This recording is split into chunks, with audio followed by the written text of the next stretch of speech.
supportive out. Yeah, I hear that. I hear that he's coming on Friday. Certainly, it's okay with me if he'd like to, and he would like to sign it together with me. And I understand that's a big deal, very big deal.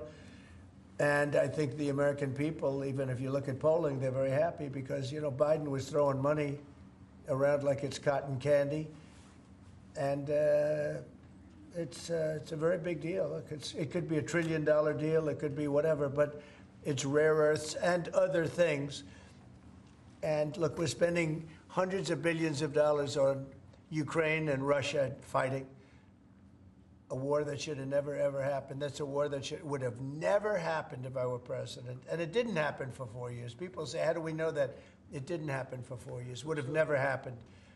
And nevertheless, this guy went into this situation and he spent money like nobody's ever seen, $350 billion. The other thing that we don't like is that Europe has spent $100 billion. We've spent $350 billion. Europe gets their money back because they spent it in the form of a loan, and we just gave them, whether it's 300 or 350 billion, nobody really knows. They can't even tell me the answer to that, but it means probably more than that. So what we're doing is now we're saying, look, we want to be secured. We want to get that money back. We're helping a country through a very, very big problem, a problem like very few people have had. Shouldn't have had this problem because it shouldn't have happened, but it did happen, so we have to straighten it out. But the American taxpayer now is going to get their money back plus. Mr. President, yesterday with Emmanuel Macron, you said you had spoken to Putin about the idea of peacekeepers in Ukraine, that Putin was fine with it. The Kremlin, I guess, has said that that's actually unacceptable to them. What's real here? That's not what I was told. But you're going to need some form of peacekeeping, so something will be done that's going to be satisfactory to everybody. We need peacekeeping too.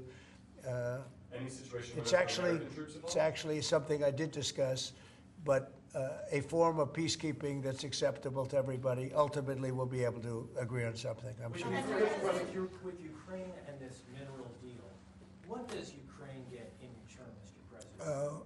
$350 billion and lots of equipment, and military equipment, and the right to fight on, and originally the right to fight. Look, Ukraine, I will say, they're very brave and they're good soldiers, but without the United States and its money and its military equipment, this war would have been over in a very short period of time. In fact, I was the one that gave the javelins. You remember the famous javelins?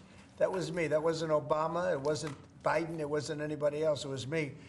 And they wiped out a lot of tanks with those javelins. And the expression was that Obama gave sheets and I gave the javelins. That was a big deal at the time. It wiped out. That was the beginning when people said, wow, that's something. Well, that was American equipment.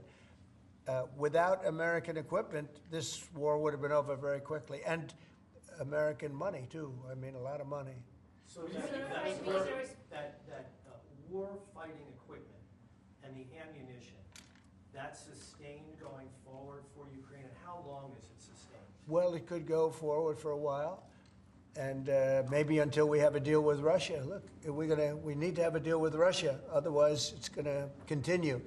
But now when Americans put up their money, the taxpayer money, and the president approves it, we're getting our money back in some form.